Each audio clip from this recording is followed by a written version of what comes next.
രോമാഞ്ചം, അടികപ്പ്യാരെ കൂട്ടമണി പോലുള്ള സിനിമകളൊക്കെയാണ് ഈ പ്രകമ്പനം എന്നുള്ള സിനിമ കണ്ടുകൊണ്ടിരിക്കുമ്പോൾ നമുക്ക് ഓർമ്മ വരുന്നത്. എന്നാൽ പോലും ഇതിൽ ജെന്യൂൻ ആയിട്ട് നമ്മളെ ചിരിപ്പിക്കാനായിട്ട് ഇവർ ശ്രമിച്ചിട്ടുള്ള കുറച്ച് മൊമെന്റ്സ് ഉണ്ട്. ഇപ്പോൾ ഈ സിനിമ ഫസ്റ്റ് ഡേ റിലീസ് കഴിഞ്ഞപ്പോൾ തന്നെ കൂടെ റിലീസ് ആയിട്ടുള്ള വലതുവശത്തെ കള്ളൻ, അതൊരു ജീത്തു ജോസഫിന്റെ പടമാണ്. അതിൽ ബിജു മേനോനുണ്ട്, ജോജു ഉണ്ട്. എന്നാൽ ആ സിനിമയുടെ റിവ്യൂസിനേക്കാളും കൂടുതലായിട്ട് ഈ പ്രകമ്പനം സിനിമയുടെ റിവ്യൂസ് വന്നുകൊണ്ടിരുന്നത്. അപ്പോൾ സ്വാഭാവികമായിട്ടും രണ്ടു മൂന്ന് ആഴ്ച മുമ്പ് ഇറങ്ങിയ കണിമംഗലം കോവിലകം എന്ന് പറഞ്ഞൊരു പടമുണ്ട്. കുറേ ഫേക്ക് റിവ്യൂസും കാര്യങ്ങളൊക്കെ ഉണ്ടായിരുന്നു. അപ്പൊ അതുപോലൊരു പടമാണോ എന്നുള്ളൊരു സംശയം ഉണ്ടായിരുന്നു. പക്ഷെ പടം കഴിഞ്ഞപ്പോൾ എനിക്ക് മനസ്സിലായി അത്യാവശ്യം നമ്മളെ രസിപ്പിക്കുന്ന, ചിരിക്കാനുള്ള മൊമെന്റ്സ് ഉള്ള ഒരു വാച്ചബിൾ ആയിട്ടുള്ള എക്സ്പീരിയൻസ് ആണ് പ്രകമ്പനം നമുക്ക് നൽകുന്നത്. ഒരു തറവാട്, അവിടുത്തെ കാർന്നോമാരെല്ലാവരും വിശ്വാസികളാണ്. പുതിയ തലമുറയെല്ലാം കമ്മ്യൂണിസ്റ്റുകളാണ്. കമ്മ്യൂണിസ്റ്റിന്റെ ഭാഗമായിട്ട് വരുന്ന യുക്തിവാദം. അപ്പൊ ഇവരുടെ ഇടയിൽ ഉണ്ടാകുന്ന ഒരു ഐഡിയോളജി കോൺഫ്ലിക്റ്റ്, ആ ഒരു ബേസ്മെന്റ് ആണ് പടത്തിന്റെ തുടക്കത്തിൽ തന്നെ നൽകുന്നത്. പിന്നീട് അങ്ങോട്ട് കൊച്ചിയിലെ ഒരു ഹോസ്റ്റലിലേക്ക് മാറുന്നുണ്ട്. അപ്പൊ ഈ ബേസ്മെന്റ് എന്ന് പറയുന്ന ഒരു സംഭവം ഉണ്ടല്ലോ, അതായത് ഒരു തറവാട്ടിൽ നടക്കുന്ന അവിടെയുള്ള ആൾക്കാരുടെ ഐഡിയോളജീസ് തമ്മിലുള്ളത്, പിന്നീട് പുതിയ തലമുറയിലുള്ള ആൾക്കാരുടെ ഹോസ്റ്റലിൽ നടക്കുന്ന കാര്യങ്ങൾ, ഇതെല്ലാം എസ്റ്റാബ്ലിഷ് ചെയ്തിട്ട് വേണം മെയിൻ കോൺഫ്ലിക്റ്റിലേക്ക് നടക്കാൻ. ഈ സിനിമയുടെ മെയിൻ കോൺഫ്ലിക്റ്റ് എന്ന് പറയുന്നത് ഏകദേശം ഒരു അരമുക്കാൽ മണിക്കൂർ കഴിഞ്ഞിട്ടാണ് നടക്കുന്നത്. അപ്പൊ അതുവരെ ഈ കാര്യങ്ങൾ എൻജോയബിൾ ആയിട്ട് പോകണം. ഈ സിനിമ കാണുന്നവർക്ക് ബോറടിക്കരുത്.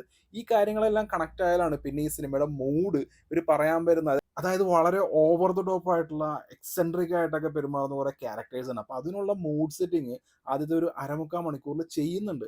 അതിലേക്ക് നിങ്ങൾ കടന്നു കഴിഞ്ഞാൽ ബാക്കിയുള്ള കാര്യങ്ങളെല്ലാം വളരെ എൻജോയബിൾ ആയിട്ടാണ് പോകുന്നത്. അപ്പൊ ഇതിന് സംവിധായകനായിട്ടുള്ള വിജേഷ് പാണത്തൂർ ചെയ്തിരിക്കുന്ന ഓരോരോ കഥാപാത്രങ്ങളായിട്ട് നമുക്ക് പരിചയപ്പെടുത്തുന്നു. അവരുടെ ഒരു ഹോസ്റ്റൽ ലൈഫാണ്, അവരെങ്ങനെയാണ് അവരുടെ ലൈഫ് ആഘോഷിക്കുന്നത്, അവരുടെ ക്യാരക്ടേഴ്സ് തുടങ്ങിയ കാര്യങ്ങളെല്ലാം അതിന് വരുന്നുണ്ട്. അതിനിടയിൽ വളരെ പെപ്പി ആയിട്ടുള്ള ക്യൂക്കി ആയിട്ടുള്ള ലിറിക്സ് ഒക്കെ ഉള്ള ഒരു പാട്ടും കാര്യങ്ങളൊക്കെ വരുന്നുണ്ട്.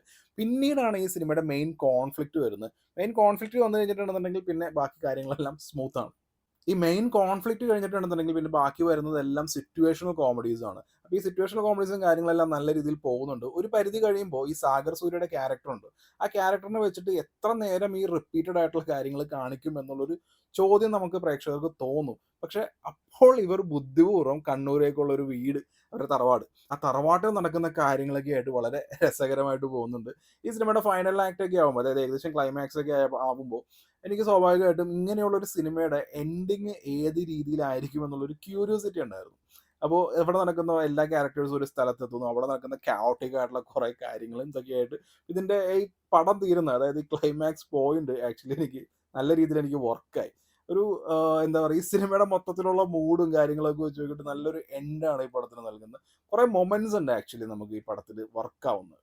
എന്നാൽ പോലും ഈ പ്രകമ്പനം എന്നുള്ള സിനിമ നമ്മൾ ഇതിനു മുമ്പോട്ടുള്ള കണ്ടിട്ടുള്ള സിനിമകളിൽ നിന്ന് പുതുതായി എന്തെങ്കിലും ക്രിയേറ്റീവായി ഓഫർ ചെയ്യുന്നുണ്ടോ എന്ന് ചോദിച്ചു കഴിഞ്ഞിട്ടുണ്ടെങ്കിൽ അങ്ങനെ കാര്യമായിട്ടുള്ളതൊന്നും ഓഫർ ചെയ്യുന്നില്ല. ഈ സിനിമയുടെ സെക്കൻഡ് ഹാഫ് ആണ് കുറച്ചും കൂടി ഒരു എൻഗേജിങ് ആയി, കുറച്ചുകൂടി എന്റർടൈൻമെന്റ് വാല്യൂ ഉള്ളത്. ആ ഒരു എന്റർടൈൻമെന്റ് ഫസ്റ്റ് ഹാഫിലും കൂടി ഉണ്ടായിരുന്നുണ്ടെങ്കിൽ കുറച്ചുകൂടി നന്നായാനെ എന്നുള്ളൊരു തോന്നലാണ് എനിക്കുള്ളത്. അതിനേക്കാൾ ഉപരി പ്രധാനമായും കോളേജ് ഹോസ്റ്റല്, അവിടെ നടക്കുന്ന കഥ എന്ന രീതിയിൽ ഇതിനു മുമ്പ് ഒരുപാട് സിനിമകളൊക്കെ വന്നിട്ടുണ്ട്. ഈ സിനിമകളിലെല്ലാം ഓരോ ക്യാരക്ടേഴ്സിനും അവരുടേതായിട്ടുള്ള ഒരു ഐഡന്റിറ്റി, അവരുടേതായിട്ടുള്ള കുറച്ച് കാര്യങ്ങളൊക്കെ ഉണ്ട്. അപ്പൊ അതിലൂടെ ഓരോ ക്യാരക്ടേഴ്സ്, നല്ല രസകരമായിട്ടുള്ള ക്യാരക്ടേഴ്സിനെ ഇതിനു മുമ്പ് അവർ ഉണ്ടാക്കിയെടുത്തിട്ടുണ്ട്. ഇതിനു മുമ്പുള്ള സിനിമകളിൽ നമ്മളത് ഒരുപാട് കണ്ടിട്ടുമുണ്ട്. പക്ഷെ ഈ പ്രകമ്പനം എന്നുള്ള സിനിമയിലേക്ക് വരുമ്പോൾ ഈ മെയിൻ ക്യാരക്ടേഴ്സ്, അതായത് സാഗർ സൂര്യ ആണെന്നുണ്ടെങ്കിലും ഗണപതി ആണെങ്കിലും അല്ലമീൻ ആണെന്നുണ്ടെങ്കിലും അവർക്ക് പ്രത്യേകിച്ച് ആ ഒരു ക്യാരക്ടേഴ്സിന് അവരുടേതായിട്ടുള്ള രീതിയിൽ അങ്ങനെയുള്ള ഒരു കാര്യങ്ങളൊന്നുമില്ല. പിന്നെ ഈ ക്യാരക്ടേഴ്സ് തമ്മിലുള്ള കണക്ഷൻ എല്ലാം ഓരോരോ രീതിയിൽ അങ്ങനെയൊക്കെ പോവാണ്. അതായത് കുറച്ചുകൂടി നല്ല രീതിയിലുള്ള ഒരു ക്യാരക്ടർ ഡെവലപ്മെന്റ് ഈ പറയുന്ന, ഇപ്പൊ ചില അടിയപ്പിയാരെ കൂട്ടമണിയിൽ നോക്കുകയാണെന്നുണ്ടെങ്കിൽ നമുക്ക് ഓരോ ക്യാരക്ടേഴ്സിനും ഓരോ രീതിയിൽ നമ്മൾ രസകരമായിട്ടുള്ളതാണ്. അപ്പൊ അതുപോലെയൊക്കെ കുറച്ചുകൂടി ബെറ്റർ ആയിട്ടുള്ള ഒരു ക്യാരക്ടർ റൈറ്റിംഗ് ഈ സിനിമയിലെ ക്യാരക്ടേഴ്സിന് ഉണ്ടായിരുന്നെങ്കിൽ കുറച്ചുകൂടി നന്നായനെ എന്നുള്ളൊരു തോന്നലാണ് എനിക്കുള്ളത്. ബിബിൻ അശോകിന്റെ മ്യൂസിക്, ശങ്കർ ശർമ്മയുടെ ബിജിഎം, ഈ സിനിമയിൽ തുടക്കത്തിൽ വരുന്ന പാട്ടും പിന്നെ അത് മെയിൻ ആ ഒരു കോൺഫ്ലിക്റ്റ് എന്താണ് നടക്കുന്നതെന്ന് വരുമ്പോൾ പിന്നെ ബി ജി എംസും കാര്യങ്ങളും ഒക്കെ നല്ല രീതിയിലാണ് വരുന്നത്. ടെക്നിക്കലി ഈ പടത്തിൽ കുറ്റം പറയാനൊന്നുമില്ല. അതിനകത്ത് മെയിനായിട്ട് എടുത്തു പറയേണ്ട ഒരു കാര്യം സൗണ്ട് ഡിപ്പാർട്ട്മെന്റ് ആണ്. എം ആർ രാധാകൃഷ്ണന്റെ നേതൃത്വത്തിലുള്ള ഫൈനൽ മിക്സിംഗ് തുടങ്ങിയ കാര്യങ്ങളൊക്കെ ആകുമ്പോൾ ആ ഭാഗത്തേക്ക് നമ്മൾ നോക്കേണ്ട ആവശ്യമില്ല. തിയേറ്ററിൽ പുള്ളിയുടെ വർക്കാണെന്നുണ്ടെങ്കിൽ അവിടുത്തെ ചാനൽ ആക്ടിവിറ്റിയും കാര്യങ്ങളും ഒക്കെ വേറെ രീതിയിൽ, വേറെ ലെവലിലാണ് വരുന്നത്. സൗണ്ട് ഡിപ്പാർട്ട്മെന്റ് ഈ പടത്തിൽ ഇതൊരു ഹൊറർ കോമഡി എന്നുള്ള രീതിയിൽ വരുമ്പോൾ അത്യാവശ്യം നല്ല രീതിയിൽ വർക്കായിട്ടുണ്ട്, പ്രത്യേകിച്ച് ഫൈനൽ ആക്ടിൽ. സൂരജ് എസ് ആണ് ഇതിന്റെ എഡിറ്റർ. പ്രത്യേകിച്ച് ഹാപ്പനിങ്സ് ഒന്നും ഇല്ലാത്ത ആദ്യ ഭഗവതി അത് വിരസമാക്കാൻ നോക്കിയിട്ടുണ്ട്. ആക്ച്വലി ഗുഡ് വർക്കായിരുന്നു. പിന്നെ പ്രൊഡക്ഷൻ ഡിസൈൻ, ആർട്ട് വർക്ക്, ഇതെല്ലാം നന്നായിരുന്നു. ഈ ഹോസ്റ്റലിലെ പ്രോപ്പർട്ടീസ് ഒക്കെ ഉണ്ടല്ലോ, അതൊക്കെ യൂസ് ചെയ്തിരുന്ന വിധം അത് നൈസായിരുന്നു. ഇനി പെർഫോമൻസ് നോക്കുകയാണെന്നുണ്ടെങ്കിൽ ഗണപതി നന്നായിരുന്നു. ചില സീനുകളെല്ലാം എക്സ്പ്രഷൻ ഫൈനൽ ആക്ടിലൊക്കെ ഗണപതിയുടെ എക്സ്പ്രഷൻസ് ഒക്കെ നല്ല രീതിയിൽ ചിരി ഉണ്ടാക്കാൻ പറ്റിയിട്ടുണ്ട്. കൂടെ ഉള്ളത് അല്ലമീൻ. അപ്പോൾ ഈ രണ്ടുപേരുടെ ഒരു കോമ്പിനേഷൻ, ഇവർ തമ്മിലുള്ള സീക്വൻസും കാര്യങ്ങളൊക്കെ, ഇവർ തമ്മിലുള്ള കെമിസ്ട്രി കാര്യമായിട്ടില്ലാന്നുണ്ടെങ്കിലും ഇവരുടെ ആ ഓവർ ദ ടോപ്പ് ആയിട്ടുള്ള ആ ഒരു എക്സ്പ്രഷൻസും കാര്യങ്ങളൊക്കെ ഉണ്ടല്ലോ, അവരുടെ ഇമോഷൻസും കാര്യങ്ങളൊക്കെ, അത് നല്ല രീതിയിൽ എൻജോയ് ചെയ്യാൻ പറ്റുന്ന രീതിയിലായിരുന്നു. പിന്നെ സാഗർ സൂര്യ, പുള്ളിക്കാരനെ ഈ സിനിമയിലെ ഷോ സ്റ്റീലർ എന്ന് വേണമെങ്കിൽ പറയാം. കാരണം എന്താണെന്ന് വെച്ചിട്ടുണ്ടെങ്കിൽ ഈ പടത്തിന്റെ മൂഡിന് എന്താണോ വേണ്ടത് അത് കൃത്യമായിട്ട് നൽകിയിട്ടുണ്ട്. പുള്ളിയുടെ ക്യാരക്ടർ എങ്ങാനും ഫ്ലോപ്പായി കഴിഞ്ഞിട്ടുണ്ടെന്നുണ്ടെങ്കിൽ ഈ പടം കയ്യിൽ നിന്ന് പോകും. കാരണം ഈ പടം മൊത്തത്തിൽ താങ്ങി നിർത്തുന്നത് പുള്ളിയുടെ ക്യാരക്ടറും പുള്ളിയുടെ പെർഫോമൻസും ആണ്.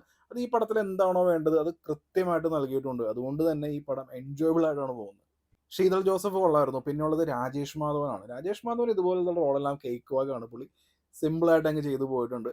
പിന്നെ കണ്ണൂർ തറവാട്ടിലുള്ള ആളുകളായിട്ടുള്ള അസീസ് നെടുമ്പങ്ങാട്, പുള്ളിയുടെ ചില ചോദ്യങ്ങളൊക്കെ ഉണ്ട്, അപാര കൗണ്ടറായിരുന്നു. പിന്നെ കലാഭവൻ നവാസ്, പുള്ളിയുടെ ലാസ്റ്റ് വർക്കാണെന്ന് തോന്നുന്നു, പുള്ളിയുടെ പെർഫോമൻസും കൊള്ളായിരുന്നു. പി ഉണ്ണികൃഷ്ണൻ, അങ്ങനെയല്ലേ പുള്ളിയുടെ പേര്? സിനിമ കാണുമ്പോഴേ മനസ്സിലാവുള്ളൂ പുള്ളി ഫസ്റ്റ് ഹാഫിൽ വരുന്ന പുള്ളിയല്ല സെക്കൻഡ് ഹാഫിൽ വരുന്നത്.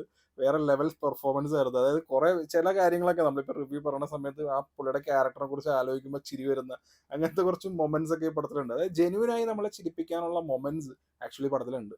പടം അത്യാവശ്യം എൻഗേജിങ് ആണ്. അതായത് കാര്യമായിട്ടുള്ള ഹാപ്പനിങ്സ് ഒന്നും ഇല്ലാത്ത ഫസ്റ്റ് ഹാഫ് ആണെങ്കിൽ പോലും അത്യാവശ്യം നല്ല രീതിയിൽ എൻഗേജിങ് ആയിട്ട് തന്നെ പോകുന്നുണ്ട്.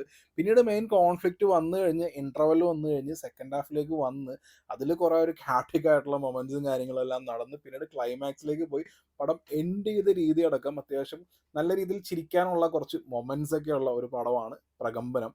പിന്നെ ഈ സിനിമ UA13+ ആണ്. UA13+ എന്ന് പറഞ്ഞിട്ടുണ്ടെങ്കിൽ പാരന്റൽ ഗൈഡൻസ് ആണ്. ഈ പാരന്റൽ ഗൈഡൻസ്, പാരന്റ്സ് ഈ സിനിമ കാണാൻ കുട്ടികളെയും കൊണ്ട് പോവുകയാണെന്നുണ്ടെങ്കിൽ നിങ്ങളൊരു കാര്യം പ്രത്യേകം ശ്രദ്ധിക്കുക. അതൊരു കോളേജിൽ ഹോസ്റ്റലിൽ നടക്കുന്ന കാര്യങ്ങളൊക്കെയാണ് ഈ സിനിമയിൽ കാണിച്ചിരിക്കുന്നത്. അപ്പോൾ ഇതിനകത്ത് ഒരു വെറൈറ്റി ആയിട്ട് വെള്ളം ഒടിക്കുന്ന സീക്വൻസുകളൊക്കെ ഉണ്ട്. അത് ഫ്രൂട്ട് സാലഡ് പോലെ ഫ്രൂട്ട്സ് ഒക്കെ അരിഞ്ഞ് വെച്ച് അതിനകത്തേക്ക് ലിക്കർ ഒഴിക്കുക. അപ്പോൾ ഈ വെള്ളം ഒടിച്ച് കഴിഞ്ഞിട്ട് ഒരു എക്സെൻട്രിക് ആയിട്ട് ഒരു ആടിപ്പാടി അങ്ങനെയൊക്കെ നടക്കുന്നുണ്ട്. അതുകൂടാതെ അതിനകത്ത് ചില സബ്സ്റ്റൻസ് ആണെന്ന് ഞാൻ പറയുന്നില്ല, ചിലതൊക്കെ മൂക്കിൽ വലിച്ച് കയറ്റുന്ന സീനുണ്ട്. അപ്പോൾ അതിനുശേഷമാണ് ഇങ്ങനെ ഈ ഒരു മൊത്തത്തിൽ മാറ്റങ്ങളൊക്കെ വരുന്നത്. ഇതൊക്കെ കാണുമ്പോൾ കുട്ടികൾക്ക് അത് കൃത്യമായിട്ട് പറഞ്ഞു കൊടുക്കാൻ നിങ്ങൾക്ക് സാധിക്കണം. കാരണം ഇങ്ങനെ ചെയ്യുന്നത് അതാണുള്ള പാരന്റൽ ഗൈഡൻസ് എന്ന് പറയുന്നത്. ഇതെല്ലാം അങ്ങനെ ഇമിറ്റേറ്റ് ചെയ്യാനുള്ളതല്ല. കുട്ടികളെ സംബന്ധിച്ച് കുട്ടികൾ എന്തും ഇമിറ്റേറ്റ് ചെയ്യുന്ന ആളുകളാണ്. അപ്പോൾ അതെല്ലാം പ്രോപ്പറായിട്ടുള്ള ഒരു ഗൈഡൻസ് കൊടുക്കാൻ പറ്റുമെന്നുണ്ടെങ്കിലാണ് നിങ്ങൾ ഇതുപോലുള്ള, അതായത് ഓവറായിട്ട് ഈ മദ്യം അങ്ങനെയൊക്കെയുള്ള സിനിമകൾക്ക് പോകാൻ പാടുള്ളൂ. കാരണം പാരന്റൽ ഗൈഡൻസ് എന്ന് പറയുന്നത് നിങ്ങൾ കൂടെ കുട്ടികളുടെ കൂടെ സിനിമ കാണുന്നതിനല്ല. ആ സിനിമയിൽ വരുന്ന സീൻ, അതിനകത്ത് നല്ലത് എന്താണ് ചീത്ത ഏതാണ്, അതിനൊരു മൊറാലിറ്റി ഉണ്ടാവുമല്ലോ, അത് നിങ്ങൾക്ക് പറഞ്ഞു കൊടുക്കാൻ സാധിക്കണം. അതിനെയാണ് പാരന്റൽ ഗൈഡൻസ് എന്ന് പറയുന്നത്. അതിന് പറ്റുന്നില്ല എന്നുണ്ടെന്നുണ്ടെങ്കിൽ നിങ്ങൾ സിനിമയ്ക്ക് പോകാതിരിക്കുക. അതായിരിക്കും ഏറ്റവും നല്ല ഓപ്ഷൻ. ഒരു ഫൺ വാച്ചാണ് പ്രകമ്പനം. ഇതിന് ഈ തീമിൽ വന്നിട്ടുള്ള അടികപ്പ്യാരെ കൂട്ടമണി രോമാഞ്ചം ആ ലെവലിലേക്ക് ഞാൻ ഈ സിനിമയെ പറയുന്നില്ലെങ്കിലും ഹലോ മമ്മി എന്ന് പറയുന്ന സിനിമ ഉണ്ടല്ലോ, അതെനിക്കൊരു അസഹനീയമായിട്ടുള്ള ഒരു സിനിമാറ്റിക് എക്സ്പീരിയൻസ് ആയിരുന്നു. അതിനേക്കാളൊക്കെ ബെറ്ററാണ്. അതാണ് എനിക്ക് ഈ സിനിമയെക്കുറിച്ച് പറയാനുള്ളത്. നമുക്കൊരു വാച്ചബിൾ ആയിട്ടുള്ള ഒരു എക്സ്പീരിയൻസ് ആണ് പ്രകമ്പനം നൽകുന്നത്. അതായത് നമ്മൾ മുടക്കുന്ന കാശ്, നമ്മുടെ മുടക്കുന്ന സമയം അതിന് വെർത്തായിട്ടുള്ള ഒരു ഫിലിമായിട്ടാണ് എനിക്ക് ഫീൽ ചെയ്തത്.